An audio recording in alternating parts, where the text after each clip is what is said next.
क़याम पाकिस्तान से कई बरस कबल मोहम्मद अली जिन्ना तिपदिक या टीबी की मुहलिक बीमारी का शिकार हो चुके थे, जिसके बायस इनके फेफड़ों पर धब्बे आ गए थे। लेकिन इन्होंने इस बात को सीगा राज में रखा, क्योंकि कांग्रेसी रहनुमाओं और लॉर्ड माउंटबेटन को अगर इसका इल्म हो जाता तो शायद वो तकसीम हिंद से बचने और पाकिस्तान का क़याम अमल में आने से रोकने के लिए कायदे आज़म की मौत का इंतज़ार करते। कायदे आज़म मोहम्मद अली जिन्ना के सवाने निगारों के मुताबिक सन 1930 से जिन्ना तिपदिक का शिकार चले आ रहे थे, और ये बात सिर्फ इनकी बहन और इनके ज़ाती मुआलिज डॉक्टर इलाही बख्श को मालूम थी। कहा जाता है कि जिन्ना ने अपनी बीमारी को छुपाया क्योंकि ये इन्हें और क़याम पाकिस्तान की तहरीक को सियासी तौर पर नुकसान पहुंचा सकती थी। सन 1938 में अपने एक दोस्त को ख़त में वो लिखते हैं कि तुमने अखबार में मेरे दौरों के बारे में पढ़ा होगा। मैं अपनी खराबी सेहत की वजह से अपने दौरों में बेकायदगियों का शिकार था, जिसकी वजह मेरी खराबी सेहत थी।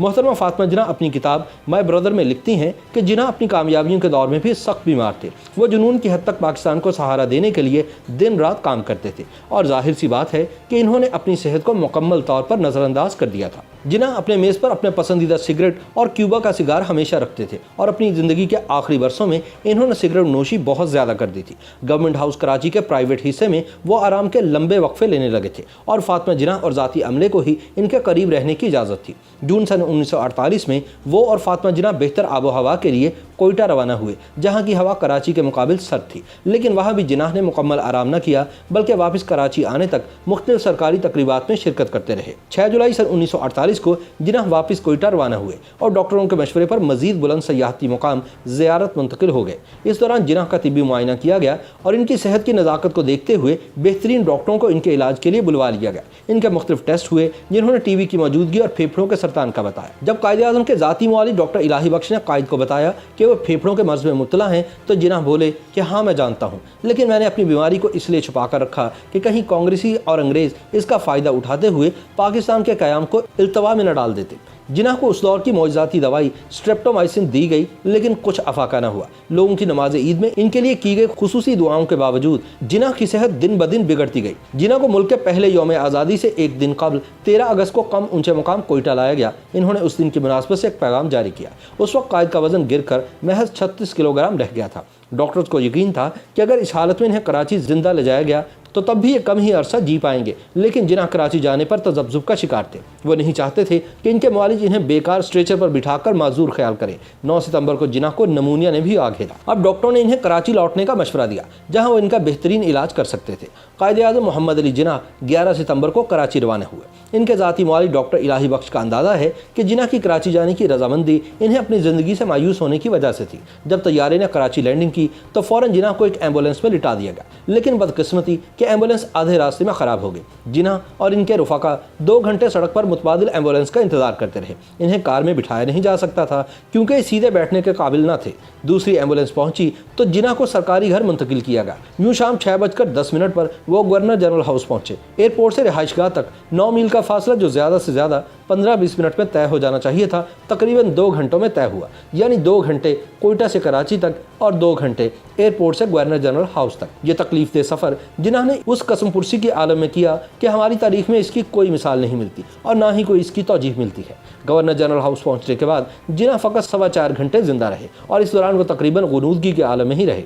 डॉक्टरों ने इन्हें ताकत का एक इंजेक्शन लगाया, और डॉक्टर इलाही बख्श के बकौल जब इन्होंने होश में आने पर जिन्ना से कहा कि ये जल्द ही ठीक हो जाएंगे, तो कायदे आज़म मोहम्मद अली जिन्ना ने आहिस्तगी से कहा, नहीं, मैं अब मज़ीद ज़िंदा नहीं रहूँगा। डॉक्टर इलाही बख्श के मुताबिक ये कायदे आज़म मोहम्मद अली जिन्ना के आखिरी अल्फाज थे।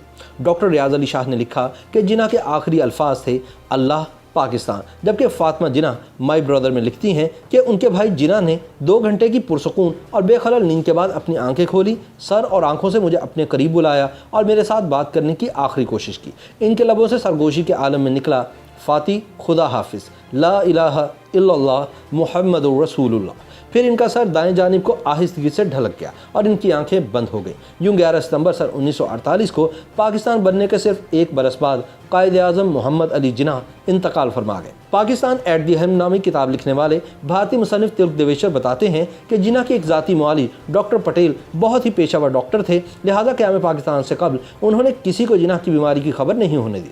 बरसगीर की जद्दोजहद आज़ादी के मौजू पर लिखी गई फ्रीडम एट मिडनाइट के मुसन्निफीन लैरी कॉलिन्स और डोमिनिक लेपियर लिखते हैं कि अगर अप्रैल सन 1947 में माउंटबेटन, जवाहर लाल नेहरू या महात्मा गांधी में से किसी एक को भी जिना के इस गैर मामूली राज का इल्म हो जाता जो बम्बई के एक मशहूर तबीब डॉक्टर JAL पटेल के दफातर की तिजोरी में इंतहाई हिफाजत से रखा हुआ था, तो शायद हिंदुस्तान कभी तकसीम न होता और आज एशिया की तारीख का धारा किसी और रुख पर बह रहा होता। ये वो राज था जिससे बरतानवी सीक्रेट सर्विस भी आशना न थी। ये राज जिना के फेफड़ों की एक एक्सरे फिल्म थी जिसमें बानी पाकिस्तान के फेफड़ों पर टेबल टेनिस की गेंद के बराबर दो बड़े बड़े धब्बे साफ नजर आ रहे थे। हर धब्बे के गिर्द एक हाला सा था जिससे ये बिल्कुल वाज़ेह हो जाता था कि टीबी का मर्ज जिना के फेफड़ों पर किस कदर जारहाना अंदाज में हमलावर हो चुका है। डॉक्टर पटेल ने जिना की दरख्वास्त पर इन एक्सरेज के बारे में कभी किसी को कुछ नहीं बताया, ताहम उन्होंने जिना को इलाज और सेहतयाबी के लिए ये मशवरा ज़रूर दिया कि इनका इलाज सिर्फ और सिर्फ आराम में मुज़बिर है। मगर बानी पाकिस्तान के पास आराम का वक्त कहाँ था। उनके पास वक्त कम और काम बहुत ज़्यादा था और वो बाकायदा इलाज का अहतमाम कभी ना कर सके। वो इतनी आहनी हिम्मत के मालिक थे कि इन्होंने अपने मर्ज़ के बारे में अपनी अजीज़ तरीन बहन को भी आगाह नहीं किया। हत्ता कि इन्होंने डॉक्टर इलाही बख्श को भी अपने इस राज से उस वक्त आगाह किया जब वो खुद यही तशखीस कर चुके थे। माउंटबेटन ने खासे तवील अरसे बाद लैरी कॉलिन्स और डोमिनिक लैपियर को एक इंटरव्यू में बताया कि सारी ताकत जिना के हाथ में थी। अगर किसी ने मुझे बताया होता कि वो बहुत कम अरसे में ही फौत हो जाएंगे तो मैं हिंदुस्तान को कभी तकसीम न होने देता। ये वाहिद सूरत थी कि हिंदुस्तान मुत्तहदा सूरत में बरकरार रहता। रास्ते का पत्थर सिर्फ मिस्टर जिना थे, दूसरे रहनुमा इस कदर बेलोच नहीं थे और मुझे यकीन है कि कांग्रेस इन लोगों के साथ किसी मुफाहमत पर पहुंच जाती और पाकिस्तान ताक़यामत वजूद में ना आता।